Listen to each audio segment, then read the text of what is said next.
I'm here with Kelly Swallows to talk about the Great Playground Project.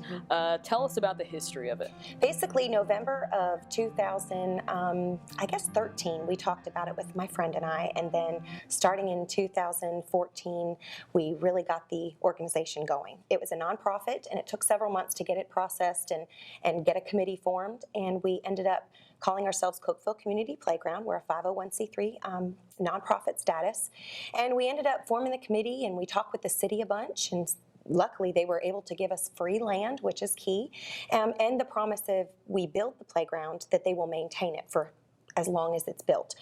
So that's great because a lot of these other playground projects have to raise millions of dollars just to maintain it. Oh, so wow. we ended up, getting the city involved and money started coming in. We designed it with the company, Leathers and Associates out of New York is the company we hired. They came in and designed the playground in November of 2014 with all the students from around Putnam County. So we got the kids involved in what they wanted to see.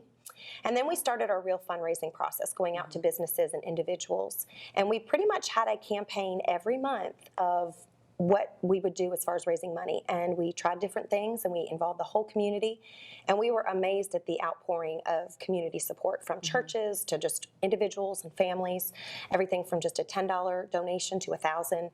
And we had a $500,000 budget to build this playground. And our main thing is we worked with Rising Above Ministries, with Jeff Davidson, who's amazing.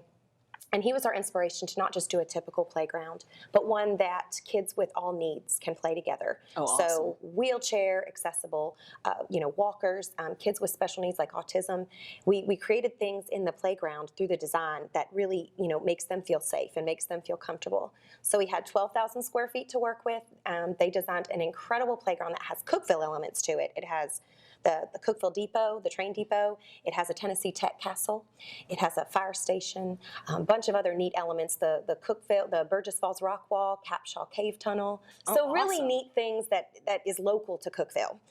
So we've raised the money. It took us about 9 months to raise $500,000. So we're ready to build, and it is truly a community playground. So it's 100% community funded and 100% community built. So you're getting your hammer, and you're going to come out, and you're going to help us build this playground. And it's a big feat. We need 3,000 volunteers. So Yeah, absolutely. WCTE is actually getting the team together to be there one of the days. good. We'll put you to work. I'm a little scared, but No, it's all right. You don't have to be skilled. It's all right. So we talked about the history, like what is the vision? With community builds, you save about $500,000 if you do a community build because you don't pay a contractor.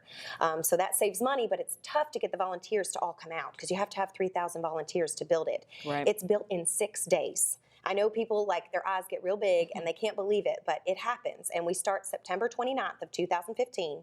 It's a Tuesday, and it goes all the way through Sunday, October 4th. And we build it from 8 a.m. to 8 p.m. There's 3 shifts, and we build it.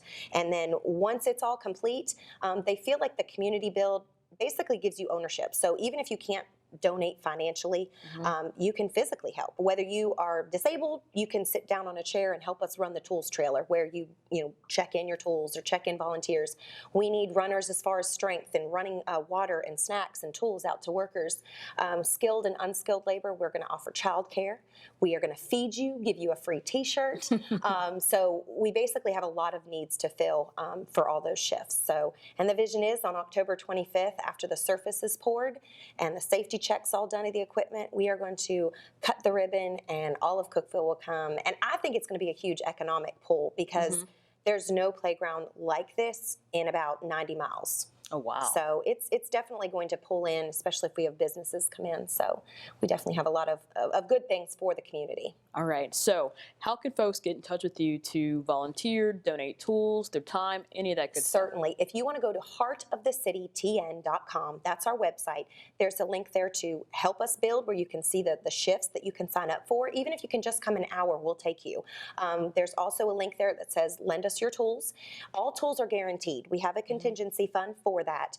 And if you can donate your tools, whether it's a wheelbarrow, we need work gloves, basic things. They're not all necessarily really complex tools. So if you can donate those, that would be amazing. Or you can call City Hall, which is the Leisure Services Department. I don't have that number offhand, but heartofthecitytn.com has all of the information there for you. As always, thank you for everything that you do for the community, Kelly, and thanks for joining us. Certainly. All right, and we'll get back with more Discover the Upper Cumberland.